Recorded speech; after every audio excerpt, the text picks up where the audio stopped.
அஸ்ஸலாமு அலைக்கும். Hi friends, எப்படி நல்லா இருக்கீங்களா?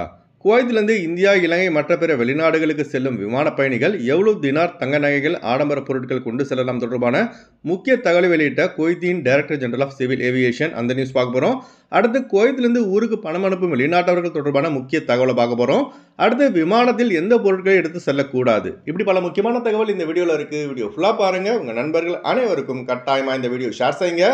இப்போ வாங்க குவைத்துடைய மிக முக்கியமான நியூஸை பார்ப்போம். குவைத்தின் ஏர்போர்ட் வழியாக தங்கள் சொந்த நாடுகளுக்கு செல்லும் வெளிநாட்டவர்கள் பணம், தங்க நகைகள் மற்றும் பிற மதிப்புமிக்க பொருட்களை லாசிம் கட்டாயமாக ஏர் கஸ்டம்ஸ் டிபார்ட்மெண்ட் முறையாக காண்பித்து அதற்கான பர்மிஷன் வாங்கிய பிறகுதான் விமானம் ஏற முடியும் என உள்துறை அமைச்சகம் மீண்டும் ஒரு முறை பயணிகளுக்கு நினைவூட்டியுள்ளது. இது தொடர்பாக ஆர்ப்பத்திரிகையில் வெளியான ஆதாரத்தின்படி தற்போதைய விதிமுறைகளின்படி 3000 குவைத் தினார் அல்லது அதற்கு மேற்பட்ட பணத்தையோ அல்லது அதற்கு சமமான வெளிநாட்டு கரன்சியை எடுத்து செல்லும் குவைத்திகள் மற்றும் வெளிநாட்டவர்கள், அதாவது குவைத்தை விட்டு செல்வதாக இருந்தாலும் சரி, குவைத்திற்கு நுழைவதாக இருந்தாலும் சரி, ஏர் கஸ்டம்ஸ் டிபார்ட்மெண்டால் வழங்கப்படும் படிவத்தை பூர்த்தி செய்துவிட்டு அதனை முறையாக சமர்ப்பித்த பின்பு தான் விமானம் ஏற முடியும். அதாவது ரொக்க பணம், தங்க நகைகள், விலையுயர்ந்த வாட்சுகள் இவை அனைத்தும் இதில் அடங்கும். தங்க கட்டிகள் தங்க நகைகளாக இருந்தால் குவைத் ஏர்போர்ட்டின் T4 டெர்மினலில் வழங்கப்படும் படிவத்தை பூர்த்தி செய்த பிறகுதான் தங்க நகைகளை கொண்டு செல்ல முடியும். பண மோசடி எதிர்த்து போராடுவதற்கான ஒரு சட்டப்பூர்வமான தேவை என்பதால் இத்தகைய சட்டம் அமல்படுத்தப்பட்டுள்ளதாக உள்துறை அமைச்சகம் தெரிவித்துள்ளது. அதுபோல உண்டியல் மூலம் பணம் அனுப்பும் வெளிநாட்டவர்கள் மற்றும் உண்டியல் ஏஜென்ட்களை உள்துறை அமைச்சகம் எச்சரித்துள்ளது. அதாவது வெளிநாட்டவர்கள் வாங்கும் சம்பள பணத்தை அவர்கள் பேங்க் மூலமாக மட்டுமே தங்களது சொந்த நாடுகளுக்கு அனுப்ப வேண்டுமே தவிர உண்டியல் மூலமாக ஊருக்கு அனுப்பக்கூடாது. இதனை மீறும் நபர்கள் மீது அபராதம் மற்றும் சிறை தண்டனை விதிக்கப்படும் என்று உள்துறை அமைச்சகம் எச்சரித்துள்ளது. சில தினங்களுக்கு முன்பு கூட உண்டியல் பண பரிவர்த்தனை செய்த கும்பலை குவைத்துறை காவல்துறை கைது செய்து சிறையில் அடைத்துள்ளது குறிப்பிடத்தக்கது. அதனால ஸ்ரீலங்கா இந்தியாவுக்கு பணம் அனுப்புவதாக இருந்தால் அல்முல்லா, அல்முசினி இது போன்ற பேங்க் மூலமாக லீகலாக பணம் அனுப்புங்க. தேவையில்லாமல் ஒரு தினாருக்கு 2 ரூபாய் 3 ரூபாய்க்கு அதிகமாக கிடைக்குதுன்னு ஆசைப்பட்டு உண்டியலில் பணம் அனுப்பி மாட்டிக்காதீங்க. அதுபோல் மிக முக்கியமான அந்த தகவலை லாசிம் கட்டாயமாக உங்கள் நண்பர்கள் அனைவருக்கும் ஷேர் செய்யுங்க. அடுத்த தகவல், குவைத் 2025க்கான மக்கள் தொகை தொடர்பான புள்ளி விவரம் தற்போது வெளியாகியுள்ளது. அதன் அடிப்படையில் குவைத்திகள் எண்ணிக்கை அதிகரித்துள்ளது. அதுபோல அஜ்னபிகள் அதாவது வெளிநாட்டு எண்ணிக்கையானது குறைந்துள்ளது.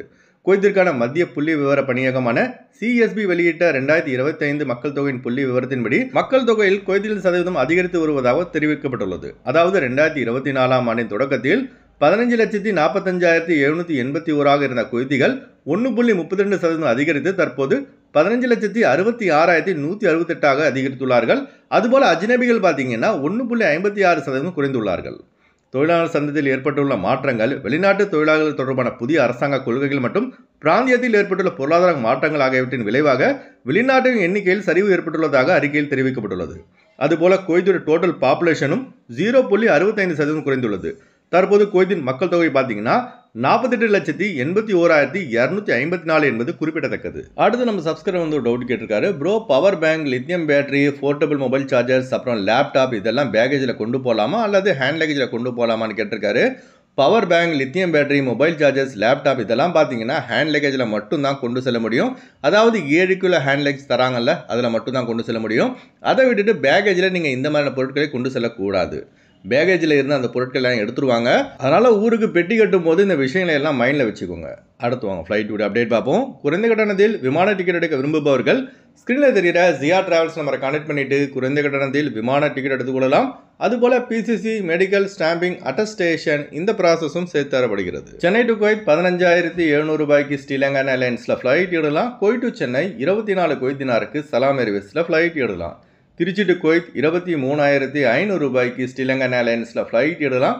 குவைத் டு திருச்சி 38 குவைத் தினாருக்கு இண்டிகோ ஏர்லைன்ஸில் ஃப்ளைட் எடுக்கலாம். கொச்சின் டு குவைத் 14,500 ரூபாய்க்கு ஜஸ்ரா ஏர்லைன்ஸில் ஃப்ளைட் எடுக்கலாம். குவைத் டு கொச்சின் 28 குவைத் தினாருக்கு ஜஸ்ரா ஏர்லைன்ஸில் ஃப்ளைட் எடுக்கலாம். மதுரை டு குவைத் 17,800 ரூபாய்க்கு இண்டிகோ ஏர்லைன்ஸில் ஃப்ளைட் எடுக்கலாம். குவைத் டு மதுரை 40 குவைத் தினாருக்கு இண்டிகோ ஏர்லைன்ஸில் ஃப்ளைட் எடுக்கலாம். பெங்களூர் டு குவைத் 12,800 ரூபாய்க்கு சலாம் ஏர்வேஸில் ஃப்ளைட் எடுக்கலாம்.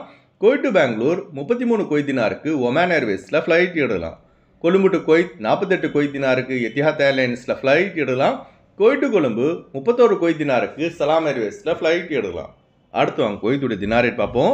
ஒரு தினார் குவைத் இந்தியாவின் மதிப்பு 286 ரூபாயாக உள்ளது. ஒரு தினார் குவைத் இலங்கையின் மதிப்பு 983 ரூபாய் 96 பைசாவாக உள்ளது. இப்போ நான் சொன்னது வந்து குவைத்துடைய அல்முலா ரேட்டுங்க. அடுத்து குவைத்துடைய கோல்ட் ரேட் பார்ப்போம். 1 கிராம் 24 கேரட் தங்கத்தின் விலை 42 தினார் 505 ஃபில்ஸாக உள்ளது. 1 கிராம் 22 கேரட் தங்கத்தின் விலை 38 தினார் $977 ஃபில்ஸாக உள்ளது. ஓகே ஃப்ரெண்ட்ஸ், இந்த வீடியோ ஷேர் செய்யுங்க. இந்த வீடியோ சம்பந்தமாக நீங்கள் என்ன நினைக்கிறீங்க என்பதை மறக்காம கமெண்ட்ஸில் பதிவு செய்யுங்க. எப்போதும் இணைந்திருப்போம். உங்களின் ஒருவன் ஜியாவுதீன். அஸ்ஸலாமு அலைக்கும்.